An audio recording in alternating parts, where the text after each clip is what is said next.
Welcome back to The Walk with me, Mercy Munyange.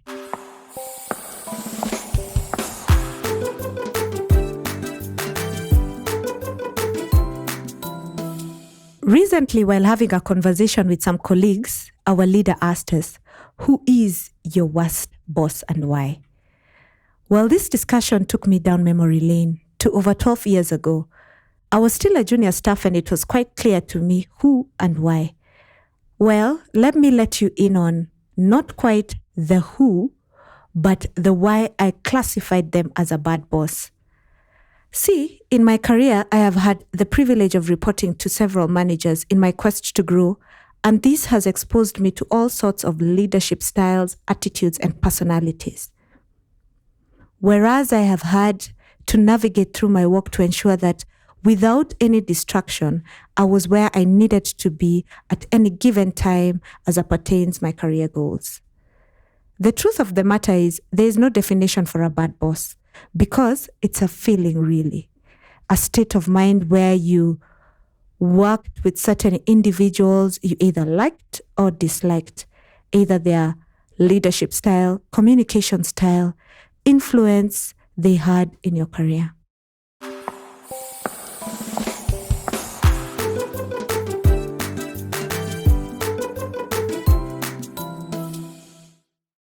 So back to my career life. In my heydays, when I was just starting out in my career, I was young, energized, and full of passion. I had just landed this swanky role while in campus. So yes, I was way ahead of my peers. And plus, I was making money. Exciting, right?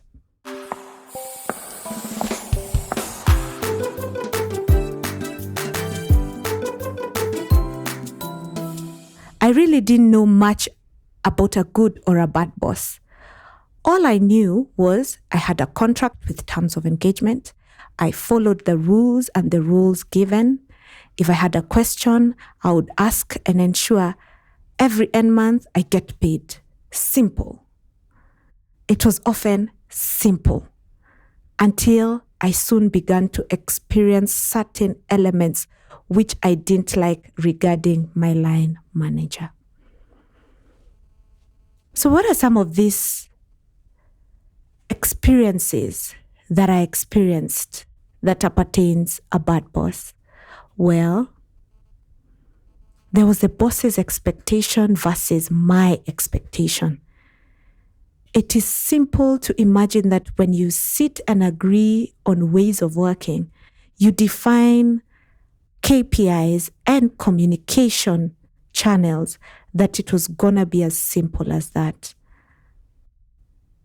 Well, it was not always that way.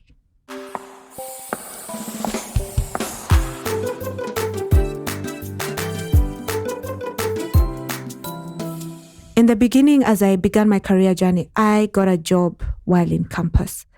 And so most often I required to have my study timetable align with my work timetable. But it was easy because I needed to report to work at 8 a.m. and leave by 5 p.m. So it was easy until the time came for me to ask for leave. That is when I realized that my boss had expectations and I had expectations. So whereas I had followed all the rules, I communicated on time, I gave the study timetable, I applied for leave, we discussed this with my manager. Come the day of taking leave, it became a tussle. This made me feel like it was unfair. I had communicated months in advance. They knew that I was a student, but still, their expectation was that I followed and adhered to what they needed me to do, which I often did, but I just needed time off. Well, during that time, I had a bad boss who just could not extend leave to go and do exams. So what did I do? I had to stick it up. And exactly 5 p.m., leave work and run to campus to sit for my exams. Luckily, I passed. So yes, sometimes you are faced with such bosses whose expectation and your expectations differ.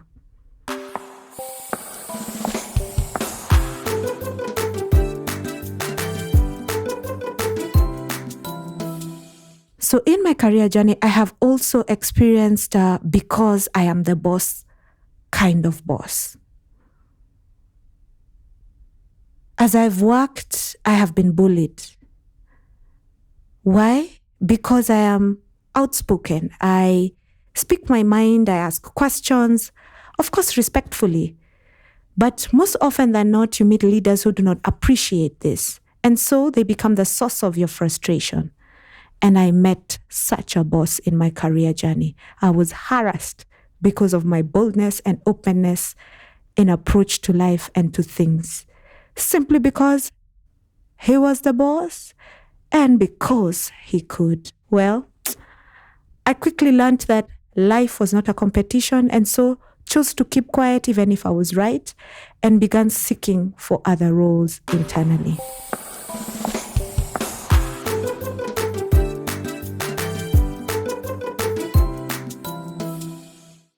In my career journey, I have also met a boss who denied me a promotion. As a passionate and result-driven person, I stand out. And so I made it my role to look for another job internally. And when I interviewed and actually landed an opportunity, come time for the release from the current section I was in, my manager simply denied the move, citing that I was their right-hand person and that if they released me, the job would suffer. So to my shock, I'm like, right-hand person, huh? Well, the long and short of it, I had to endure.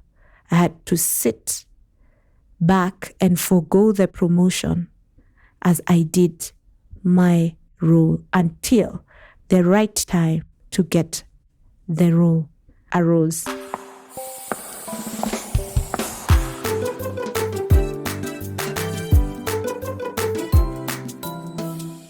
So every organization is different. And sometimes you encounter changes within the organization. And these changes bring about change in line managers. So for me, I have encountered that. So out of the fire into more fire. To even engaging and meeting interesting managers who have micromanagement attitudes, frustration, jealousy, maligning, overworking, despite the fact that you have communicated and you have agreed on certain things. And in the end of all this, you encounter poor ratings based on emotion and feeling and not facts and work. Well, these are but some of my experiences of bad bosses.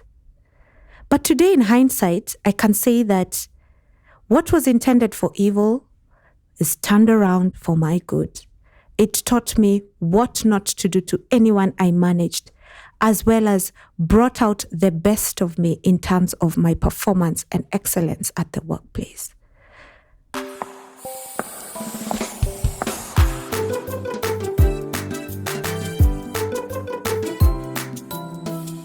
So here are some of the tips to you who is facing a bad boss.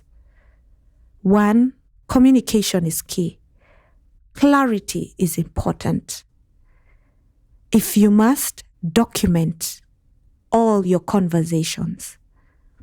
2, define your roles and responsibilities and the support required and track them. And in the event your role changes, ensure that this is properly documented. 3, if you have to escalate upwards, escalate.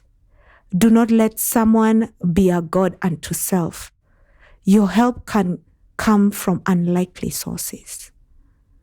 Number 4, always ensure you have stellar performance. Do not let the frustration or toxicity hinder you from performing exceptionally. Number 5, do not be afraid to speak your mind with respect. And always be factual. Do not be petty with a he say, who say, I say, but stick to the job. It is not about personality. Number 6, and finally, stay focused on your career goals.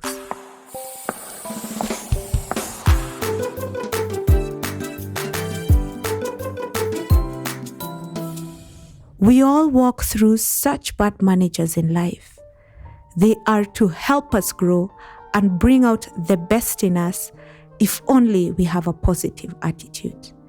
And to you, my young listeners, starting out, be respectful. Honor those in authority, but also learn from your manager's ways of working and personality quickly, and see how you can circumnavigate bad experiences at the workplace. Get a mentor with whom you can walk your career journey with. They can help you overcome many hurdles.